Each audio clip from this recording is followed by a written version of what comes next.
दोस्तों, आदाब, सलाम, नमस्कार। इस बार का लोकसभा चुनाव कई मायनों में काफी खास रहा। खासकर युवाओं के लिए काफी महत्वपूर्ण रहा। कई ऐसे नए चेहरे जीते तो वहीं कई दिग्गज भी हारे, जिसको लेकर कई तरह के राजनीतिक चर्चाएं हो रही है। इस बार के चुनाव में 10 ऐसे नए चेहरे जीते जो काफी सुर्खियों में हैं।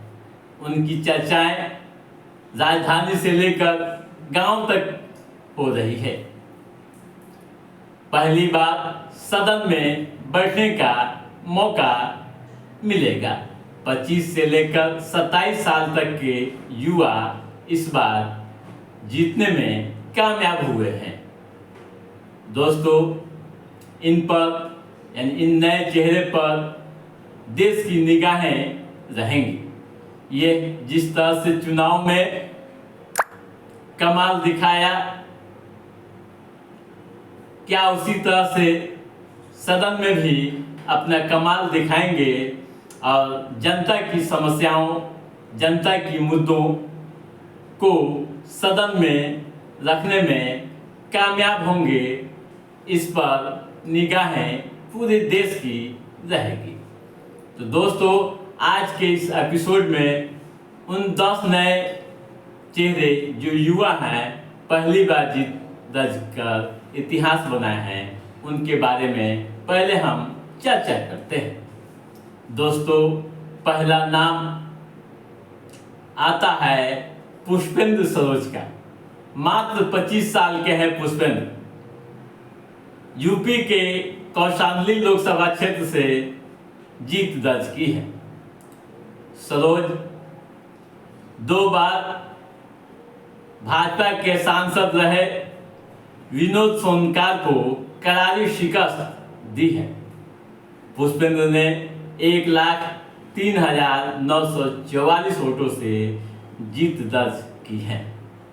पुष्पेंद्र 12वीं तक की शिक्षा देहरादून से ली है। उसके बाद वे लंदन चले गए, जहां क्वीन मैरी यूनिवर्सिटी से स्नातक की पढ़ाई की। दोस्तों, ये हुई पुष्पेंद्र सरोज के बारे में जानकारी। अब दूसरे एमपी की बात करते हैं, सांसद की बात करते हैं, प्रिया सरोज। दोस्तों, प्रिया सरोज की भी उम्र 25 साल की है। उत्तर प्रदेश के मछली शहर से इन्होंने जीत दर्ज की है। भाजपा सांसद बीपी सरोज को हरा दिया है। दोस्तों, प्रिया इस बार के चुनाव में 35,850 वोटों से जीती है। तीसरा नाम शांभवी चौधरी का है। ये भी 25 साल की है। दोस्तों, शांभवी चौधरी बिहार के समस्तीपुर लोकसभा सीट से इतिहास रचने में कामयाब हुई हैं। उन्होंने कांग्रेस के सन्नी हजारे को 1,87,251 वोटों से हराया है। दोस्त, आपको बता दूं कि शांभवी चौधरी बिहार सरकार में मंत्री हैं, अशोक चौधरी की बेटी हैं। इनका चुनाव क्षेत्र इस बार काफी सुर्खियों में था। अब आइए चौथे नाम की चर्चा करते हैं। दोस्तों, चौथे सांसद हैं संजना यादव। इनकी उम्र 26 साल है। राजस्थान की भरतपुर से जीती हैं। उन्होंने मुख्यमंत्री भजन लाल के गढ़ में भाजपा प्रत्याशी रामस्वरूप कोहली को 51,983 वोटों से हराया है। संजना को इस चुनाव में 5,79,980 वोट मिले थे। ठीक है, अब आइए पांचवें कैंडिडेट की बात कर लें, एमपी की बात कर लें, पांचवें प्रत्याशी जो चुनाव जीते हैं। आदित्य यादव। दोस्तों, उत्तर प्रदेश के बदायूं लोकसभा सीट से इन्होंने चुनाव जीता है। सपा नेता शिवपाल यादव के ये पुत्र हैं। आदित्य को 5,01,885 वोट मिले थे। उन्होंने बीजेपी के दुर्गविजय सिंह को 34,991 वोटों से हराया है। ठीक है दोस्तों, अब आइए छठे प्रत्याशी की बात करते हैं। दोस्तों, छठा जो नाम है करण भूषण सिंह। करण भूषण सिंह उत्तर प्रदेश, ये 34 साल के हैं। करण भूषण सिंह उत्तर प्रदेश के कैसरगंज से चुनाव जीते हैं। करण भूषण ने इस बार के चुनाव में 1,48,843 वोटों से कांग्रेस सपा प्रत्याशी भरत राम को हराया।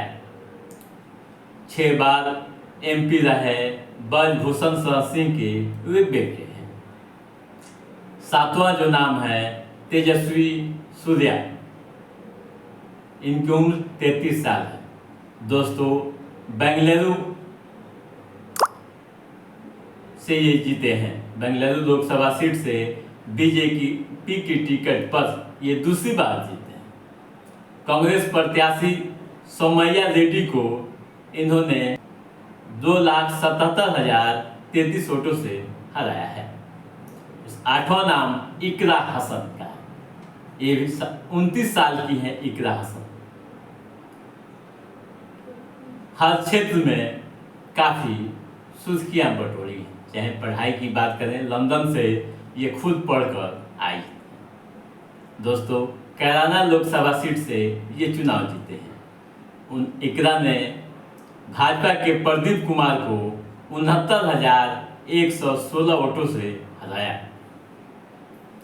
चुनाव कैंपेनिंग के दौरान काफ़ी दिलचस्प माहौल यहाँ देखने को मिले थे। इनकी सीट पर जहाँ एक तरफ एनडीए के कई कद्दावर नेता, मुख्यमंत्री से लेकर कई कद्दावर नेता चुनाव कैंपेनिंग कर रहे थे बीजेपी के लिए, तो वहीं इकरा अकेले मैदान में डटी रही और जीत हासिल कर एक रिकॉर्ड कायम कर दी। ठीक है दोस्तों, 9वां नाम है प्रियंका जुड़वा कोहली का। ये 27 साल की प्रियंका। कांग्रेस ने इन्हें मैदान में उतारा था। प्रियंका इस बार के चुनाव में 90,834 वोटों से जीती हैं। प्रियंका ने बीजेपी प्रत्याशी अन्ना साहेब संकल्प सोले को हराया है। ठीक है, 10वां नाम हो गया सागर ईश्वर चंद्र का। कर्नाटक के बीदर लोकसभा सीट से ये जीती हैं। इन्होंने भाजपा प्रत्याशी भागवंत खुबा को 1,88,775 वोटों से हराया है। सागर को इस चुनाव में 6,66,377 वोट मिले। तो दोस्तों, ये हुई 10 सांसदों के बारे में संक्षिप्त व महत्वपूर्ण जानकारियाँ। अब ये सदन में बैठेंगे और इन पर पूरे देश की निगाहें हैं। जो चर्चाएं हो रही हैं, जो इनके बारे में फीडबैक आ रहे हैं, उस पर भरोसा मत करें। तो ये जान लीजिए कि ये 10 सांसद सदन में भी अपना कमाल दिखाएंगे। जनता की भावनाओं, जनता की समस्याओं व क्षेत्र की मुद्दों पर पूरी तरह से फोकस करेंगे और एक नए इतिहास बनाएंगे। तो दोस्तों, आज के इस एपिसोड में बस इतना ही। हमारा ये एपिसोड कैसा लगा आप लाइक और कमेंट करके हमें ज़रूर बताइएगा। यदि आपने हमारे चैनल को सब्सक्राइब नहीं किया है तो सब्सक्राइब भी कीजिएगा, ताकि पॉलिटिकल गतिविधियों संबंधित जो भी अप टू डेट है उसे हम समय समय पर आपके बीच पहुंचाते रहेंगे। तब तक आप अपने दोस्त को दीजिए इजाजत।